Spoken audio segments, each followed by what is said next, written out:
The desert wind scraped against the ancient flagstones like the memory of a forgotten prayer.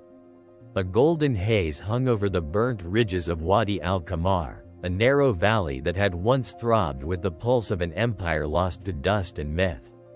Caravans now avoided it, whispering of cursed sands and buried giants. But beneath the ochre cliffs, behind a fallen colonnade fractured by centuries of tremors, lay the last known threshold to Rhadames, the city of veiled kings.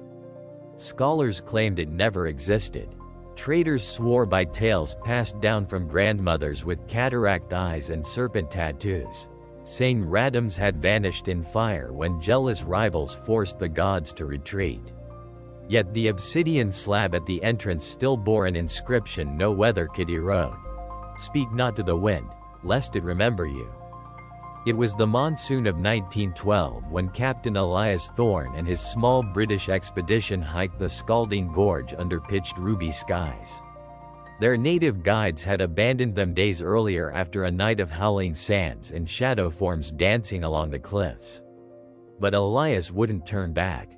He carried a worn parchment, inherited through 3 mad uncles, that mapped the path to the city as told by a Moorish explorer who claimed to have knelt before a king veiled in bronze. Ragged and sunburnt, the party arrived at a stone causeway flanked by twin statues whose gazes did not point outward, but down, as if in eternal mourning over something buried beneath them. Thorne muttered, half to his men, half to the dragonfly-thick air, "We're not the first to stand here. But we could be the last." The city unfurled before them like a carved labyrinth, a place where stone met silence in perfect conspiracy.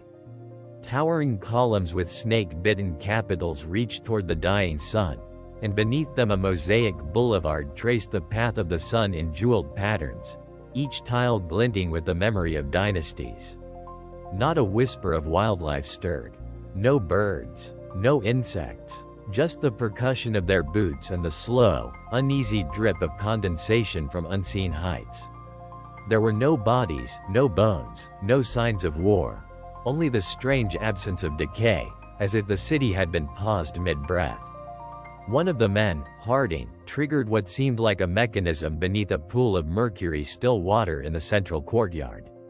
The moment his fingers breached the surface, it recoiled violently, spilling over without ripple, as if rejecting his touch. That night, campfires were kept small and conversation sparse. Thorne couldn't sleep. From his perch atop a wind-worn dais, he watched the moonlight fracture over the ziggurat at the city's axis, a looming stairless mound shrouded in bronze dust. Shapes moved across its face, not shadows, but echoes of people, flickering like flame behind vellum.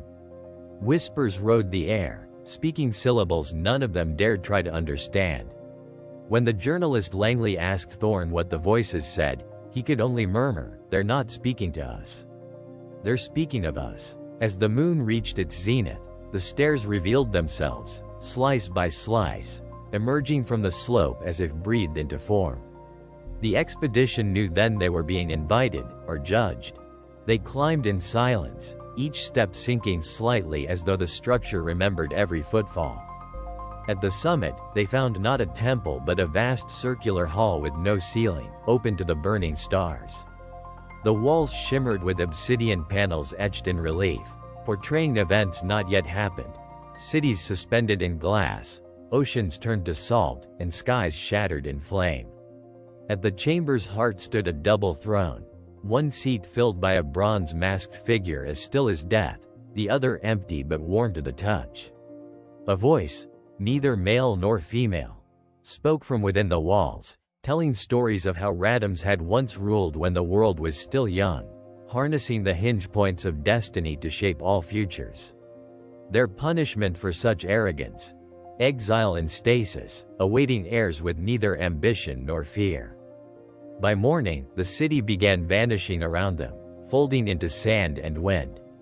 Columns evaporated, mosaics unraveled into scattered pebbles. The summit dissolved beneath their boots. Only Thorne remained upright, frozen before the thrones, whispering the names of kings that never reigned. The others fled, scattering across the valley, their hair grayed, their eyes hollow. Weeks later, only Langley stumbled back into civilization, half mad, clutching a journal clotted with sand. He spoke of a place that decides whether a civilization deserves another breath of time or a final silence. They sealed his words in archives. But to this day, on obsidian nights when the moons cry copper tears, desert winds still whisper in broken tongues, testing the ears of wanderers and asking the same old question: who dares claim the fate of empires?